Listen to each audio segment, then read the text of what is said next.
lot of, and it just shows how the state of the franchise and how scary that is for me. And what makes it even more scary is the fifth offensive lineman who wasn't involved in any of these things was Tyson Clabo.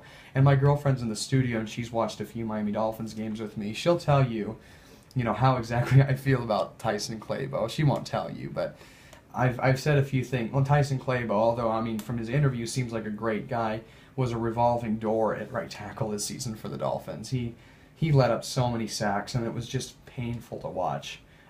Your franchise quarterback Ryan Tannehill go down because of yet another sack by Tyson Clabo. So Dolphins' offensive line is just not a good state of things. The other thing, the Wells report says that Martin contemplated suicide in 2013 due to bullying twice. That's a pretty scary thought. The Dolphins' offensive line also kept a fine book that Incognito attempted to destroy.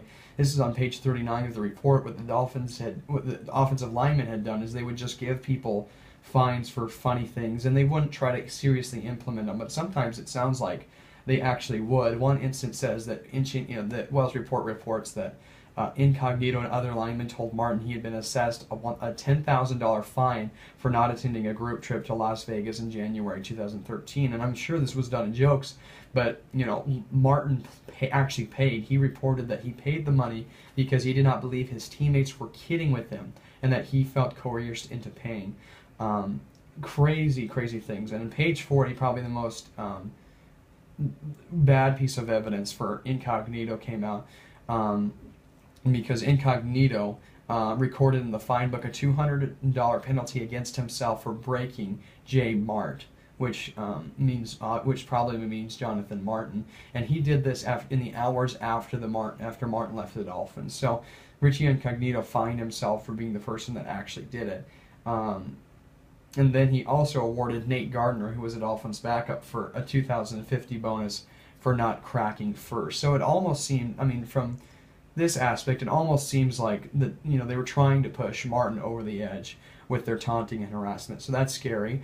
The other thing the Wells report says is that Martin didn't fabricate the harassment claims like Incognito had said he would in a Twitter post early in the year. It says that. In addition, it also says he wasn't the only player or employee that was harassed in the page 40 fine book that I just talked about. I mentioned Nate Gardner, a backup offensive line. Page 31 asserts that Nate Gardner was treated the worst by Incognito, Jerry, and Pouncey, so that also is a little bit scary. It says that Martin did not tell Dolphins management about harassment, but he did share his miserable state with his parents and friends. So this report has changed my view on bullying a little bit, or especially in this instance at the NFL level. And, a lot of people since the beginning of this whole situation have said, the locker room culture needs to change because that's just wrong to do. And being a part of the locker room, I guess part of me was like, that's not necessarily always the case. People are just joking around, and I think that people, just are just hurt all the time, and sometimes they just take it out on each other, and I don't always think that's healthy, but it's just what happens in a locker room. I don't think that the football organization needs to change that as much as personal players need to analyze what's going on in their hearts and possibly seek counseling from a church or other organization that can help them work through all their instances. But that changes my mind by the situation. It's very clear that, if 4 of the 5 Dolphins offensive linemen, and honestly, Nate Gardner was, an all-star backup for the Dolphins. He could play almost any position necessary for the Dolphins except for center. He came in quite a lot. I think he even started at left tackle that game where Martin had fled the Dolphins facility. It just shows that locker room culture is in desperate need of change. Because that situation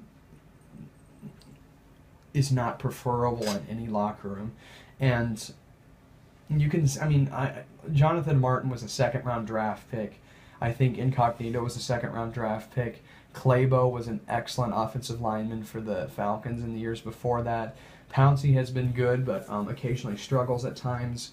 And Jerry has been, having a lot of weight issues and having a lot of trouble. You can possibly, I don't want to say that, of course, there's a lot of football reasons why the Dolphins' offensive line was the worst in the NFL and possibly in the list of all-time worst offensive lines in the history of the league. last year, and they played Mario Williams and Sheldon Richardson, twice this year, and they played a lot of excellent defensive ends and people who might just be better athletically, who might have worked harder during the off season, who people just might be better players overall. But with the locker room that toxic, with a fine book like that, with constant harassment and bullying, it almost just makes sense that players wouldn't think that they're as good as they are. They might. I can understand a situation where players subconsciously accept the fact that they are who Richie Incognito and Martin and Richie Incognito and Mike Pouncey and John Jerry say who they are. And that, when you don't have a lot of confidence, it's difficult to go out there and play football at your best ability. I don't want to say that this is the reason why the Dolphins' offensive line struggled, but it certainly seems like the off the field hazing had a lot to do with it. And personally, that scares me a lot for the Dolphins organization. And I think it's what we can do. I think it needs to be something that needs to be fixed immediately. So the Ted Wells report has made me possibly a little bit more humane, and it's also brought me to the light to the reason why my team is so terrible. So thank you, Ted Wells. I really appreciate it. With all that, although that's a pretty depressing story, I understand for the sake of things, I think that there's something good that can be taken out of it. And I've also talked for too long. I mean, the story is is really intricate and needs to be talked about in its full. And everything possible needs to come to light about the story. But at the same time, I think it's really important to mix up my radio show. I've talked for about, 18, 20 minutes. I think it's time for some good happy-go-lucky music, and I've got something right for you. You guys just heard me play Wanna Be Startin' Something. Here comes Kool and the Gang with their smash hit, Get Down on It.